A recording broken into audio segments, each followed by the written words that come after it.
Welcome back to In the Garden on our Grange Co-op patio. I'm joined with our Grange Co-op expert, Brandon Elbert, and today we're talking about shade trees. Now, these trees are going to get really big. They're going to create a lot of shade in your garden, and you were telling me that these trees are really cool. Can you tell me a little about this guy? You said this is your favorite. This is, yeah, absolutely one of my favorite. The Autumn Blaze maple is going to be one of the coolest looking trees in the fall time. You're going to see a lot of different variation of color as that starts to turn in the fall. You'll see a little bit of yellow followed by some orange, and then that nice deep red is going to be really cool. That tree right there is going to get very large as well. You're going to see about 45 feet tall on it. Wow. And in a 25 to 30 feet wide. So it's going to create a lot of shade. If you have a nice big open lawn or a big open area and you get a lot of sun hitting your house, or you just want it shaded, that's going to be a very fast growing large tree to throw in there. It's going to work out very well for you.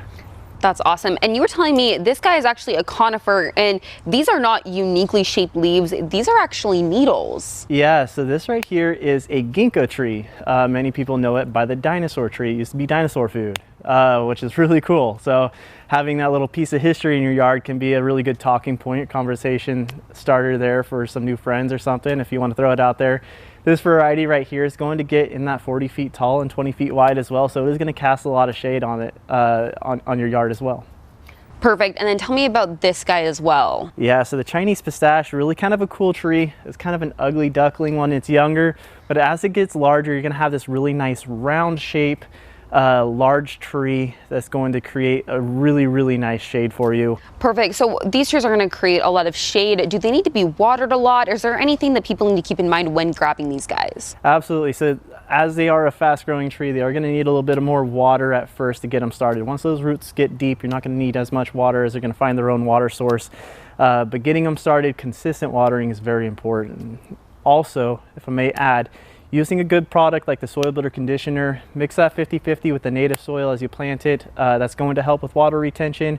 As these are all fast growing trees, I like to recommend a slow water for a longer period of time. So a slow trickle for a longer period of time is going to help that water soak down deeper instead of just spread out.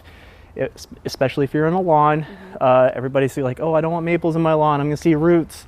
Get that slow deep water on there, and those root systems will follow that water. So on a nice slow trickle for a longer period of time versus a lot of water all at once. All right, well, Brandon, thank you so much for telling us more about these shade trees. If you have any more questions about these absolutely giant trees that are going to be such a great addition to people's sunny yards, you can always head to a Grange Co-op and talk to an expert like Brandon. Thanks for joining us. We'll see you next time.